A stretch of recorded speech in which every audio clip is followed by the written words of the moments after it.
common. First show. No.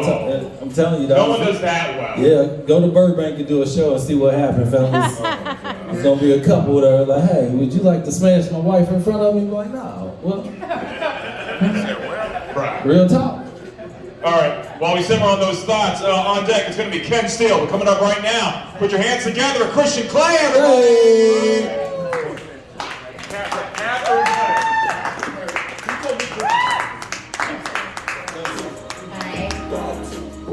I'm always laughing on the inside. I have to. Y'all big bunch of bullies. You don't want to believe in God. You don't want to believe in Jesus. You look in your own goddamn mirrors and you see the lights are on, but nobody's home. That's because you're all a bunch of dumb fucking women. Each and every fucking one of you, and you don't want to believe it when you look at the nipples on your chest. They all work. All you need is a shot. And your clitorises are large, and if you don't look at a clitoris, then you don't understand that your vaginas only come on the outside of your bodies, whereas ours go up in. You're dumb.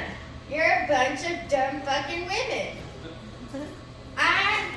Now, it's almost Easter, and the Armenians are about, nobody wants to believe in God, and I know nobody wants to believe in Christ anymore. And it's sad because, you know, I'm from Kentucky, and I didn't know what Southern Baptist meant until Andre was telling me what Southern meant, and I was like, oh no, I don't want to be associated with them. Not that. Anything but that.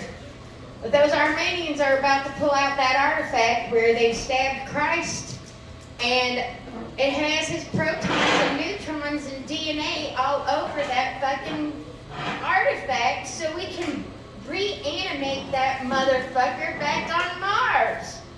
Of course, you talk about your carbon footprint, and you don't think about how you took chemistry and you were splitting them carbon atoms and the ions and protons and neutrons, and when they come together, your carbon footprint's going to be back up on Mars, you assholes. Your AIs, the AIs are already starting. There's this company called Solex, and they have this thing called an AO scan, the Alpha and Omega scan, and they take a 10-second clip of your voice. 10 seconds is all it takes to change your life. I know it took me 3 days to get off opiates. 3 fucking days of listening to my inner voice from this AO scan, and it can tell you down what's wrong with you down to the parasite that you're carrying.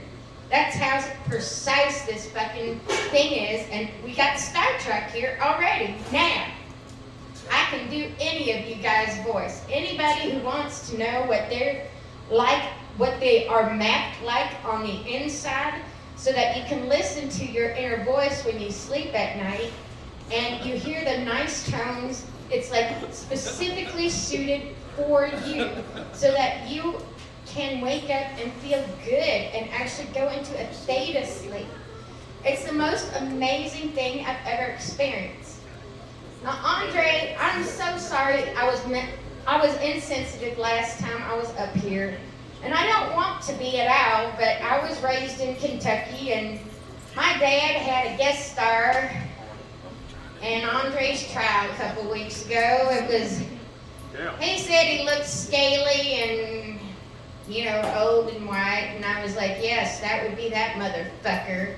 That bastard who told me he hated me because I looked like my mom when I was 15, and then I think I'm the only man that's ever been brave enough to tell that bastard to go fuck himself when I was 15 years old. Andre looked at me and said, you're your dad in heels. And I was like, with heels and nails, and I was like, well, you should have met my mother too. She was a bigger bitch than that. She was a bigger bitch. That bitch died of ovarian cancer. I miss that cunt every fucking day. I wrote a book called Tales of the Uncontrollable Cunt. I also wrote a book called Genesis and Song of Songs. So you dumb assholes can get it through your fucking heads that a woman can have 20 different orgasms, whereas you're stuck having 5. Okay. Wham, bam, thank you, ma'am. no release, slow release, anal, and breastfeeding. Because you assholes are gonna know what it's like to actually have something grow from your body that doesn't come out of your clitorises. I wish you guys bled from your fucking cunts. That's what I wish. If I could wish for one fucking thing, is for you to know what it felt like to have those cramps and to split those carbon atoms down in your cunt, as well as I've been splitting them in my brains. I got 2 brain tumors because one fucking brain tumor was so lonely it had to cause the other. And then these dumb fucking doctors are like, oh, it's just an arachnoid cyst. It's not gonna cause you any long-term problems. Is that why I've had 8 surgeries now?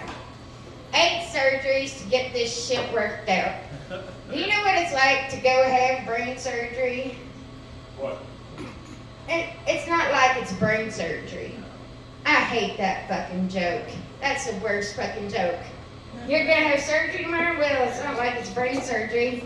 My favorite one is from the Mitchell and Webb book show. They have this dumb fucking neurosurgeon up there going, I'm a brain surgeon, what do you do? Oh, I work in accounting. Oh, that must be hard. Working with numbers, but it's not brain surgery. Oh, what do you do? I work for a nonprofit. Oh, that's hard because it's emotionally draining. It's not brain surgery. And then this rocket scientist comes in and he goes, yes, I work mostly with rockets. He goes, oh, I'm a brain surgeon. He goes, oh, brain surgeon, not exactly rocket science, is it? That's one of my favorites. I think I'm done.